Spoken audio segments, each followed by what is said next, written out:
It was the story no one thought would ever happen. The glamorous Duchess of Sussex, once hailed as the woman who conquered both Hollywood and the British royal family, now finding herself on the outside of both worlds, and worse, the doors she once opened with a single smile had slammed shut. The whispers in Los Angeles had grown into a roar. Meghan Markle has been for months. The signs had been there. Invitations to A-list parties stopped coming. Studio executives who once rushed to take her calls suddenly became too busy. The Netflix deal that had been touted as a royal game changer was now being quietly described as a costly miscalculation by insiders, and the word on the street was brutal. Meghan was no longer good for business. Too much drama, too many headlines that scared away sponsors, and in Hollywood, when the money stops flowing, so does the love. The final blow came in the form of a private rejection. An Oscar-winning director, a personal friend of years past, declined to cast her in a high-profile project. The reason, delivered cold and without sugarcoating,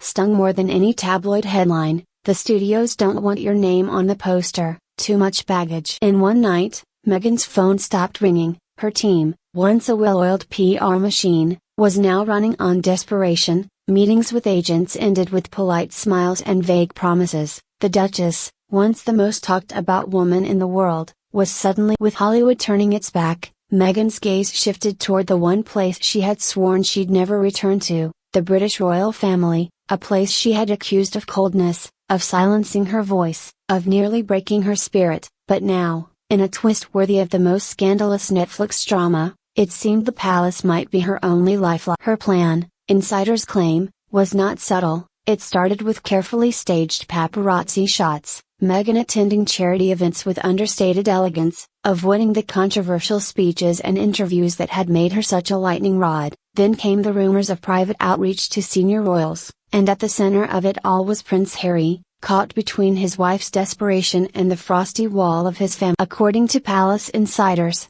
a secret meeting was arranged in London, not between Meghan and the king himself, but between their closest advisors. On one side of the table sat Harry's trusted aides, tasked with softening his father's stance. On the other, King Charles's inner circle, led by his feared and fiercely loyal communications secretary, Tobin Andrea. The meeting was said to have taken place at an exclusive private club, with no cameras, no leaks, at least, not until now. The conversation, sources claim, was as tense as it was transactional. Meghan's name was raised more than once, always in the same breath as words like rehabilitation, image strategy, and, most tellingly, mutual benefit. The subtext was clear: Meghan's star power could still be valuable if carefully managed, and the royal brand, currently weathering its own storms, might just benefit from a public reconciliation. But here's where the whispers get darker. Some insiders believe this wasn't about family at all. They claim Meghan's push for reconciliation had little to do with mending hearts, and everything to do with mending her brand.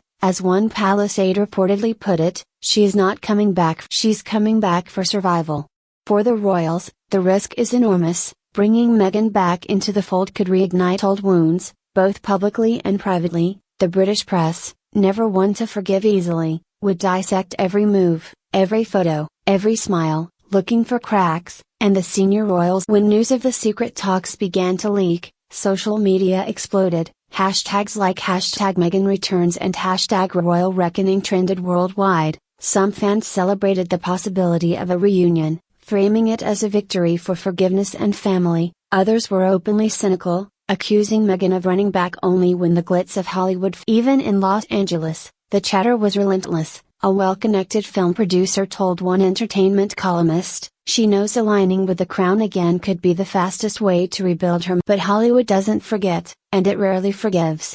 In the middle of this firestorm is Prince Harry, a man who once famously declared he had chosen love over duty. Now, duty, in the form of protecting his wife's future, might require him to face the very family he walked away from. Reports suggest Harry has been quietly pushing for his father to grant Meghan an audience, framing it as a chance for a fresh start and a united public front. But palace sources say the king remains wary, insisting on strict boundaries before any public appearances are arranged. As of now, no official statement has been made. The palace remains silent, and Meghan's camp denies she's been blacklisted at all, calling it pure tabloid fantasy. But behind the scenes, the tension is electric. If Meghan succeeds in re-entering the royal narrative, it could mark one of the most astonishing comebacks in modern celebrity history. A woman who went from Duchess to exile to Duchess again, bending the public's perception to her will. But if she fails, the fall will be harder. Without Hollywood, without the palace,